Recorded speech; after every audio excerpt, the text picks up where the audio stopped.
ባለመጽሐፎቹ እነማን ናቸው? እነማን ጋር ነው የሚሄደው የሚለውን ፕሊስ መልስልኝ። ባለመጽሐፎቹ እነማን ናቸው?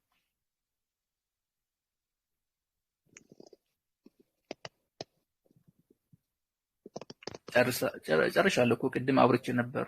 ባለመጽሐፎቹ የተባሉት መጽሐፍን ከቁርአን በፊት የተሰጡ ከዛም ነብዩ ሰለላሁ ዐለይሂ ወሰለም ሲመጡ እስልምናን የተቀበሉ ሸሃዳ የያዙ አብደላህ ኢብኑ ሰላም ነጃሺ ንጉስ ነጃሺ የኢትዮጵያ ገዢ የነበረው ታላቁ የሊቅ ብዙ ሊቃውንቶች ነበሩ።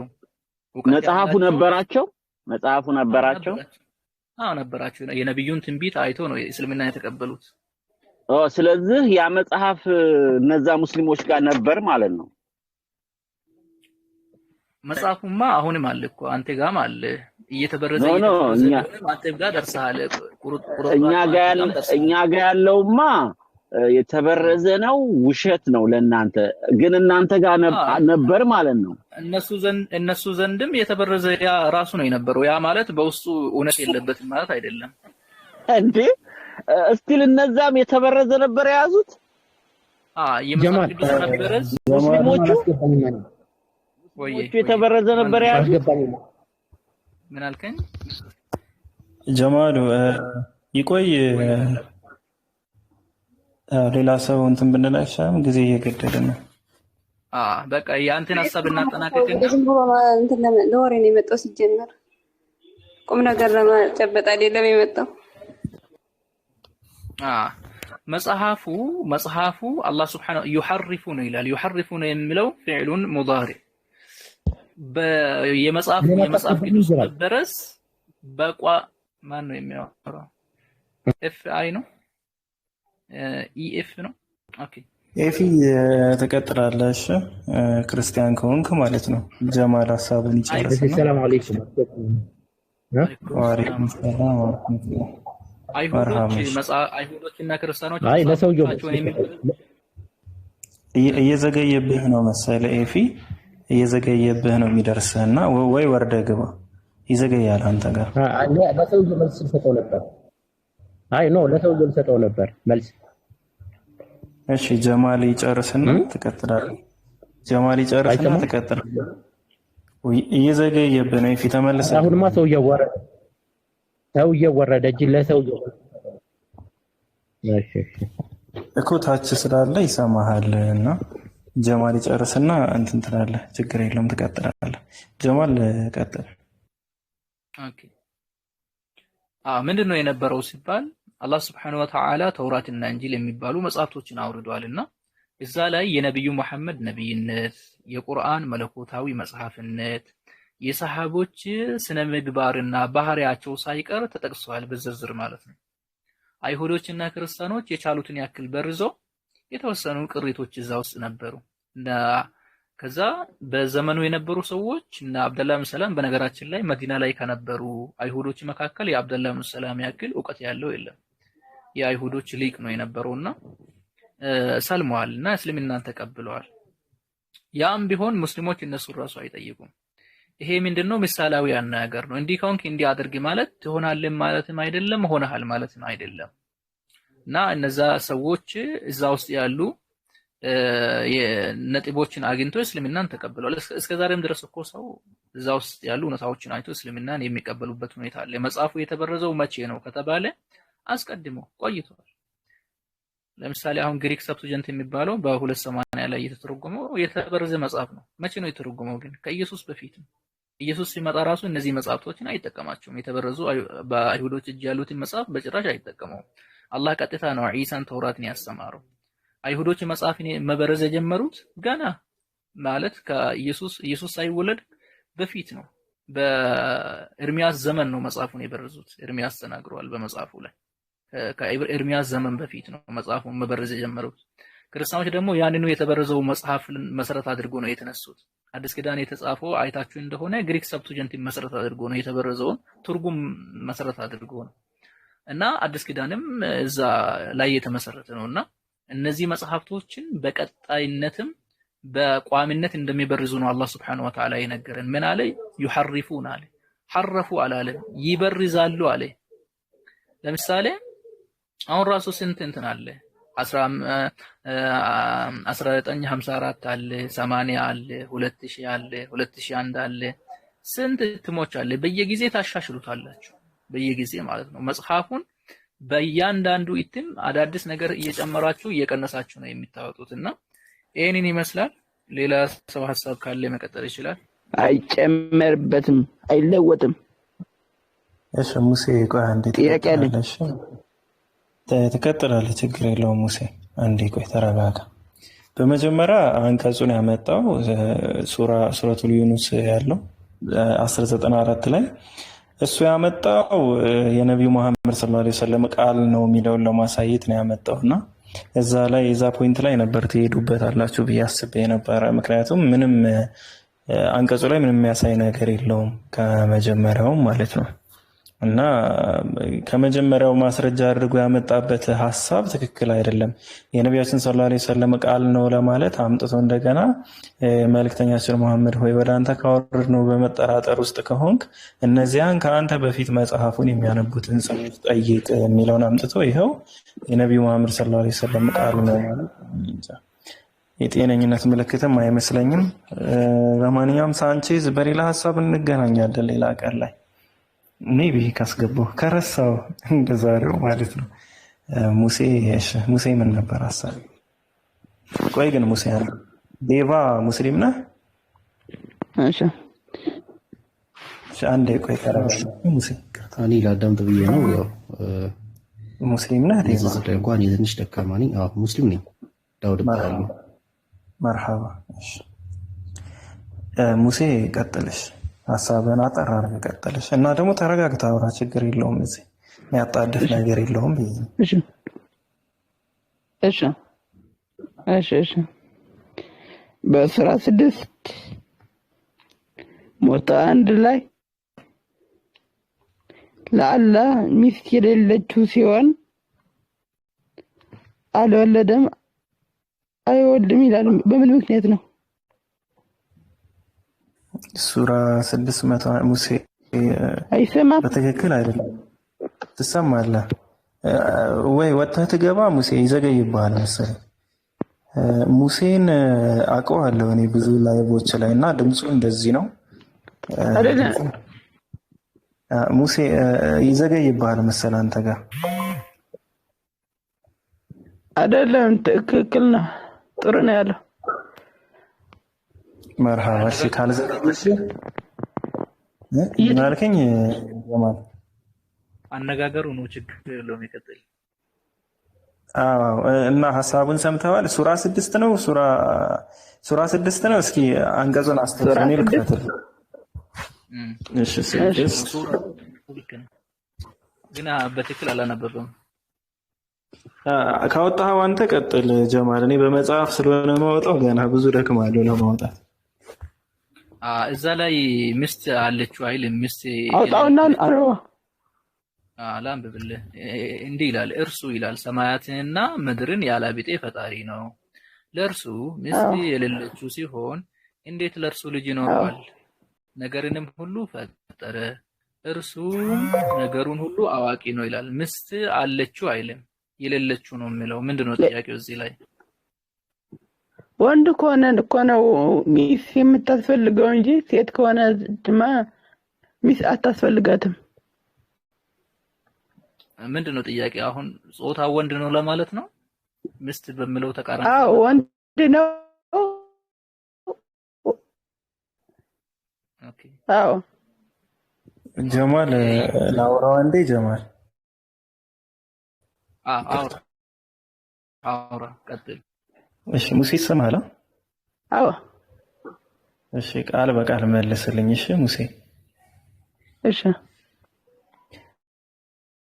ጾታ የሌለው አካል በምኑ ነው የሚወልደው? ወይም እንዴት ነው የሚወልድ? ንገረኝ እስኪ።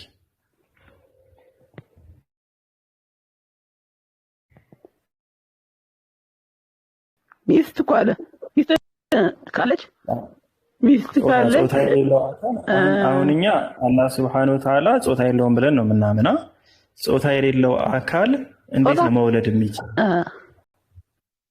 ጥሩ እንዴት ነው ወለደ ሲባል እንዴት ነው ከሌለው ማለት ለምን ሚስት እኮ ነው ያለው ሚስት ስለሌለች ነው እንጂ ብትኖረው ኖረ ላስረዳህና እሺ ካልገባህ ጥያቄውን ድጋሚ ታነሳልኛለህ እሺ ይቅርታ እንዴ እሺ ደቂቃ ብቻ ወስጄ ላስረዳ መርሐባ እሺ ጾታ ያለውም ይሁን የሌለው አካል አንድ አካል እንግዲህ ይህንን እኔ በገባው ቁጥር እኔ ምን የሚከተለኝ ጥያቄ አላውቅም አይገባኝም ብቻ ወደ መላሹ ስገባ ጾታ የሌለው አካል አላህ Subhanahu Wa Ta'ala ጾታ የለውም ብለን ነው ምናምን ጾታ የሌለው አካል ወለደ ለመባል የግድ ጾታ ያለው አካል ያስፈልገዋል ማለትም ለምሳሌ ኢየሱስ ክርስቶስ አባቱ እግዚአብሔር ነው ለመወለድ ግን ኢየሱስ ክርስቶስ ምን አስፈልጎታል ጾታ ያላት ማርያም የምትባል ሴት አስፈልጎታል ይባል ጾታ ያላት ማርያም የምትባል ሴት አስፈልጎታል ስለዚህ ጾታ የሌለው አካልም ይሁን ጾታ ያለው አካልም ይሁን ለመውለድ ማህፀን የሚባል ነገር ያስፈልጋል ማህፀን ግድ ነው ያለ ማህፀን ሰው ወይም ደግሞ ምንም ነገር ሊወለድ አይችልም ማለት ነው ያለ ማህፀን ሊወለድ አይችልም ስለዚህ ጾታ ያለው አካል የግድ ያስፈልጋል ካልሆነ በምን ይወልዳል ሲባል በምንም ሊወልድ አይችልም የግድ ለመውለድ ወይም ልጅ ሊኖረው መውለድ የምትችል ማህፀን ያላት አካል ታስፈልገዋለች ማለት ነው ሙሴ ገባ ስለዚህ አላህ Subhanahu Wa Ta'ala ጾታ እንዳለው ሳይሆን የሚያሳየው ወይም ወንድ መሆኑን ሳይሆን የሚያሳየው አንድ ነገር ግን ለመወለድ ሴት እንደምታስፈልግ ነው የሚያሳየው ጥሩ በርሱ ማለት ነው አይወልድም አይወለድም ብሎ መዝጋት ነበረበት ግን ሚስት የሌለችው ሲሆን ስላለ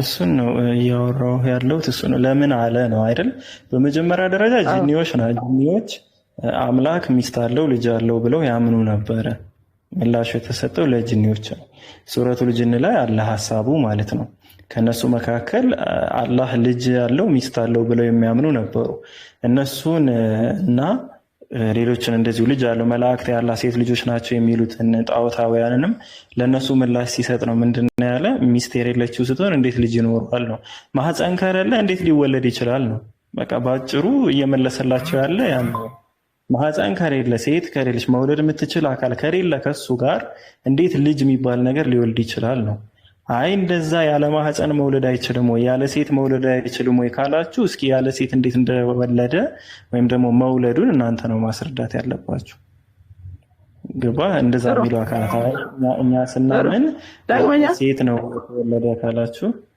ምን አልከኝ ሙሴ ዳግመኛም በሱራ 2 ይሄ ተመለሰልህ ሙሴ ከርሱ የሚገናኝ ነው እነሆም የጌታችን ክብር ላቀ ሚስትንም ልጅንም አልያዘም አለ ሚስት የሚለው አልያዘም በቃ አልወለደም አይወልድም አይወለድም ብሎ መዝጋት ነበረበት ምክንያቱም ሴት ከሆነ ሴት ካለ ወንድ መውለድ አትችልም ወንድም ካለ ሴት መውለድ አይችልም ስለዚህ አይወልድም አይወለድም ብሎ መዝጋት ነበረበት ይህንን ያልካቸውም ነገራቸው አልነገራቸው ምንም ጥቅም የለውም ምክንያቱም አያምኑም ጋኔኖች ስለሆኑ ማለት ነው ኦኬ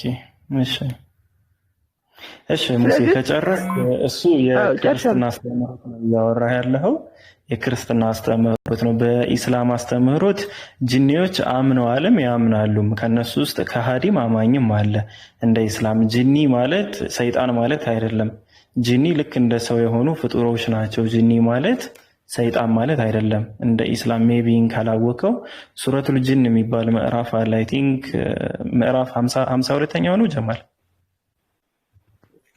ሱረቱል ጂን ስንተኛው ምዕራፍ 72 ነው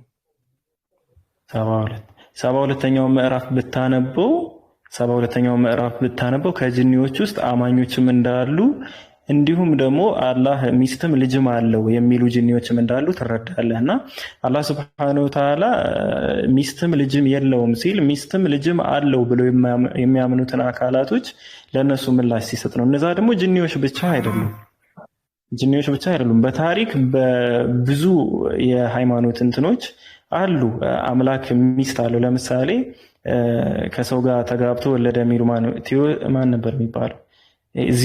ዚዩስ ነው የሚባለው። የግብፅ አማልክት ነበረ። ዚዩስ ከሰው ጋር ተጋብቶ ወለደ የሚሉ ወይም ደግሞ ከሴት ወለደ ብለው የሚያምኑ እነሱ ብቻ ሳይሆን በተለይ ጣዖት አምላኪያኑ አምላክ አግብቶ ነው ይወልዳል። ሮማውያን ዘንድም ግሪኮች ዘንድም ነበርና ክርስቲያኖች አሁን ብዙ ጊዜ ምንድነው የሚሳሳቱ መስለ አምላክ ልጅ ይወልዳል ሲባል እንደነሱ ብቻ ዓለም ሁሉ የሚያስብ ይመስላችኋልና ከዛ አንፃር ነው የሚሳሳቱት።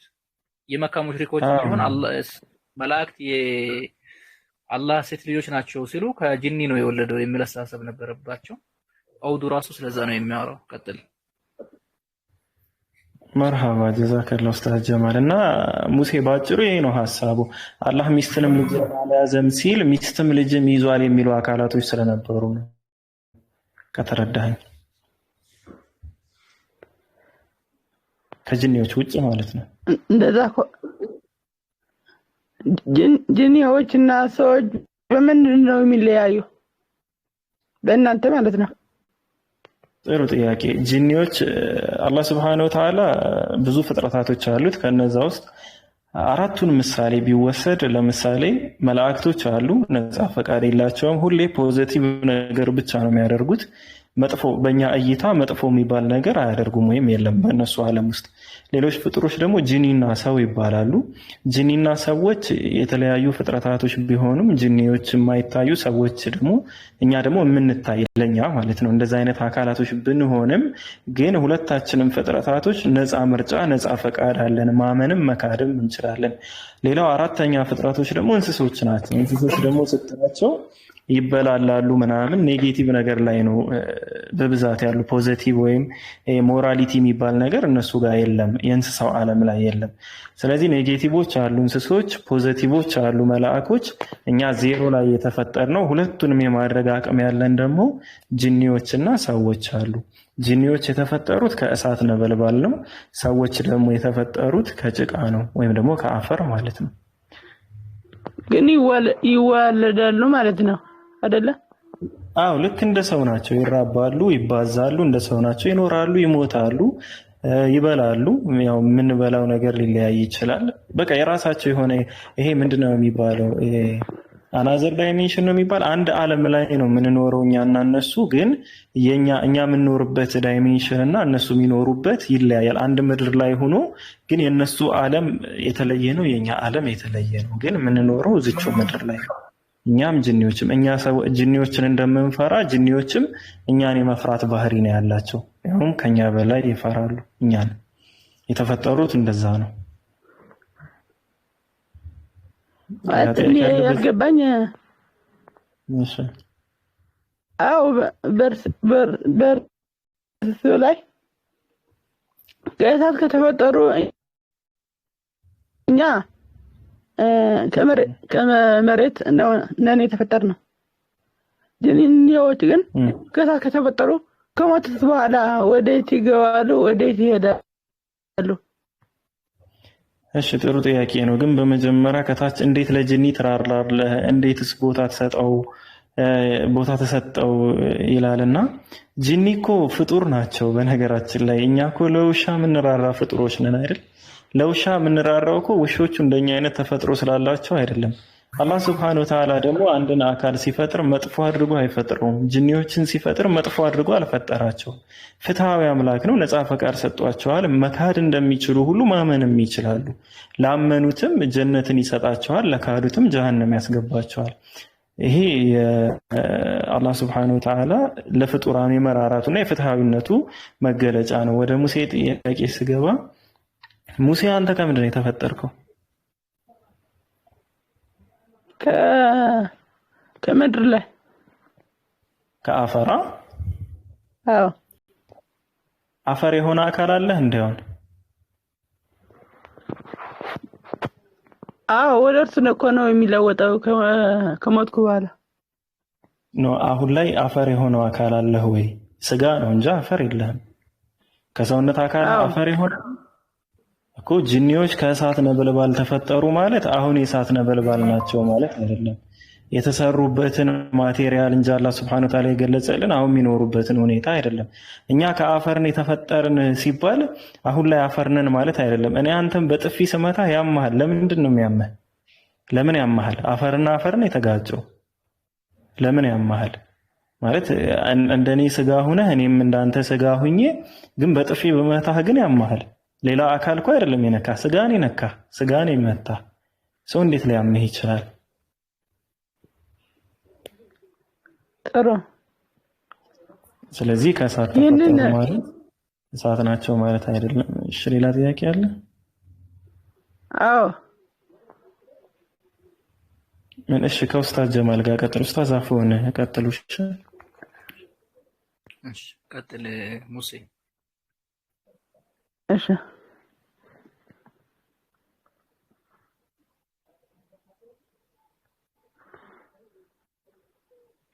ጥያቄን ቀጥል። እሺ ጥቅሱን እያወጣሁት ነው። እሺ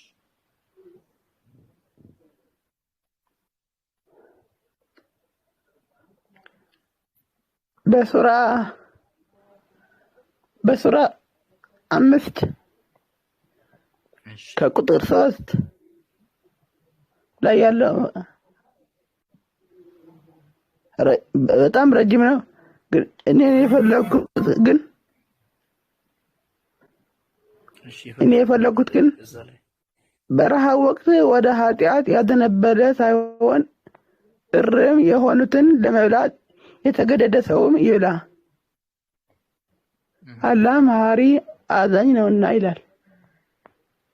ኦኬ ምንድነው እዚህ ላይ ያልገባው?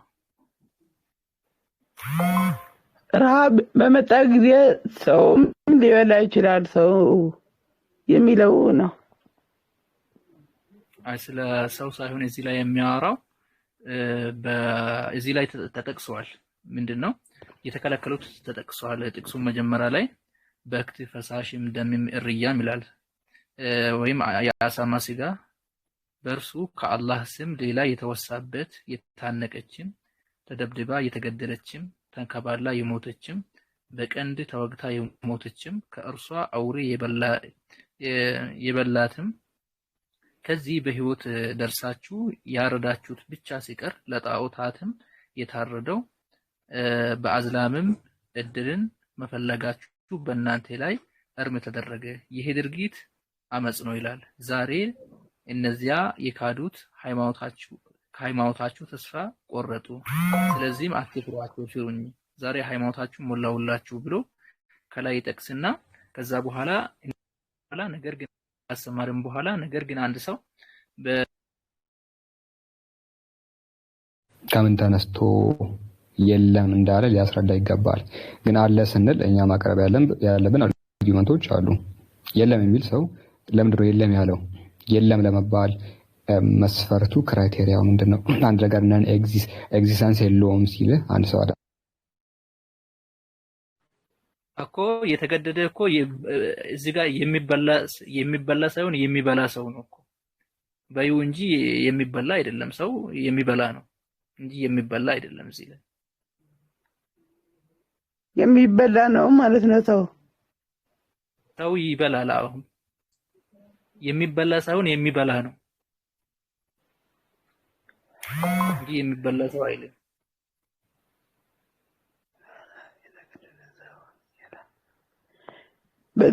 በዚህ ጥቅስ ግን እንዲህ ነው የሚለው ያለው። አይ የሚበላ ሳይሆን የሚበላ ሰው ነው። ሰው አይበላም ሲጀመር። የሰው ስጋ በምንም የሚበላበት ሁኔታ የለም።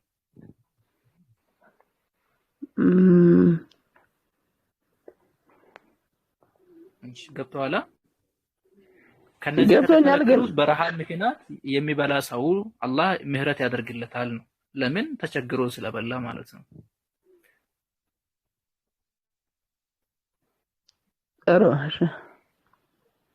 ሌላ ጥያቄ ግልጽ እንዲሆንለት ይቅርታ ጋር በማላችሁ ገባው። ግልጽ እንዲሆንለት ትልቁ ላድርገውና ጥቅሱን አንድ ያውጣልኝ የማትለው እሱ አለ እያለ ነው። አንተ ደግሞ የለም እያልክ ስለሆነ ለማስረዳት አሁን ገብቶሃል ሙሴ? ገብቶኛል። ገብቶታል። የንባብ ችግር ነው። እሺ ሌላ ጥያቄ አለ? ይቀጥል። እሺ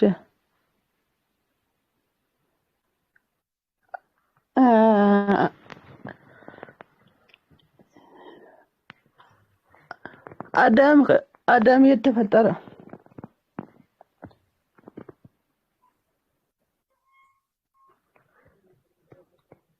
አዳም ምን? አዳም በየት ተፈጠረ? አዳም እዛው ገነት ጋር ነው የተፈጠረው። ከዛ አላህ ወደ ገነት አስገብቶታል። ገነት በር አካባቢ ማለት ነው። ገነት ነው የተፈጠረው? ሰማይ ላይ ነው የተፈጠረው። ከዛ ከተፈጠረ በኋላ አላህ ወደ ገነት አስገባው። በሰማይ ላይ መሬት አለ እንዴ? አፈር አለ? ሰማይ ላይ መሬት ሳይሆን ቦታ አለ። ሰማይ ላይ ሰማይ ነው ያለው፣ ግን ቦታ አለ። ሰማይ ማለት ግንባታ ነው የተገነባ፣ ልክ እንደ ምድር ራሱን የቻለ ቦታ፣ ነገሮች የሚቆሙበት፣ ፍጥረታት እሱ ላይ መኖር የሚችሉበት የራሱ እንትን አለው ማለት ነው። ማቴሪያል ነው አይደለም። እኔ የምልህ እኮ አዳም አፈር ከሆነ መልአክ ነው ሰብስቦ ለአላህ Subhanahu Wa Ta'ala አመጣ። ከዛ አላህ Subhanahu Wa Ta'ala ፈጠረው። አፈሩ የተወሰደው ከመሬት ነው። የተፈጠረበት ቦታ ሰማይ ላይ ነው። ማን ነው የወሰደለት? መለኩል መውት የሚባል አለ። የሞት መልአክ የሚባል አለ። እሱ ነው የወሰደው። የሞት መልአክ የሚባል አለ። ከማን ወገን ነው? መልአክ የመልአክ ወገን። መልአኩም ከማን መልአክ የሞት መልአክ መሆኑን ማውቃለሁ። ከማን ወገን ነው? አልገባኝም። ከማን ወገን ስትል ጀማሉ እንትን ነው በእነሱ ያው አንድ ሲሶ የሚሆን መልአክ ወድቆ የለ ዲያብሎስ ነው። ገብቶኛል አሁን በቃ እሺ። በእኛ በመላእክት ወገን የላቸውም፣ አይከፈሉም። አንድ አይነት ናቸው። ሁሉም አማኞች ናቸው። መልአክ ናቸው፣ ቅዱሳን ናቸው። እርኩስ የሆነ መልአክ የለም በእኛ። ታዲያ እንዴት መጣን ማለት እኛ የአዳም ልጆች ነን። እንዴት ወደ ዝች ምድር ልንመጣ ቻልን? በእናንተ ማለት ነው። በጣም ጥሩ ጥያቄ ነው። ሱረቱል በቀራ ቁርአን ታነባለህ? አዎ ቁርአን ታነባለህ፣ ጎበዝ ነህ። ሱረቱል በቀራ ምዕራፍ 2 ቁጥር 30 ላይ አላህ Subhanahu Wa Ta'ala የሰው ልጅን ከመፍጠሩ በፊት አስቀድሞ እንዲህ ብሎ ተናግሮ ነበር። ወኢዝ ቃለ ረቡከ ሊልመላኢከቲ ኢኒ ጃዒሉን ፊል አርዲ ኸሊፋ። ሙሐመድ ሆይ ይላል ጌታ ለመላእክት እኔ በምድር ላይ ምትክን አድራጊ ነኝ ባለ ጊዜ አስታውስ ይላል። ሰውን ከመፍጠሩ በፊት አላህ Subhanahu Wa Ta'ala ምድር ላይ የሚኖሩ የሰው ልጆችን እንደሚፈጥር አስቀድሞ ተናገረና ከዛ በኋላ ምን አደረገ? አላህ Subhanahu Wa Ta'ala አደም ፈጥሮ የአደም እስኩን አንተ ወዘውጁከ አልጀና አለው ማለት ነው። እዛ ላይ ታገኛለህ ታሪኩን ሙሉ ስታነብ ሱረቱል በቀራ ከቁጥር 30 ጀምሮ ስታነብ ማለት ነው። ጀነት ውስጥ አስቀመጠ፣ በሰፊው ተመገብ፣ ነገር ግን እቺን ዛፍ አትቅረብ ብሎ አላህ Subhanahu Wa Ta'ala ከልክሎት ነበር። ያቺን ዛፍ በመቅረቡ ምክንያት አላህ ከጀነት አስወጥቶታል። ሱረቱል በቀራ ምዕራፍ 2 ቁጥር 38 ላይ ታገኛለህ። ከዛ አላህ Subhanahu Wa Ta'ala ቁልና ህቢጡ ሚንሃ ጀሚዓን፣ ሁላችሁም ሆናችሁ ከእርሷ ውረዱ ብሎ አላህ ወደ ምድር አወረደው ማለት ነው። አዳምና ሔዋንን ሸይጣን እንዴት ነው? ቆይ አዳም ነግሮታል ከዚህች ዛፍ አትብላ ብሎ ነበር አልነበረም?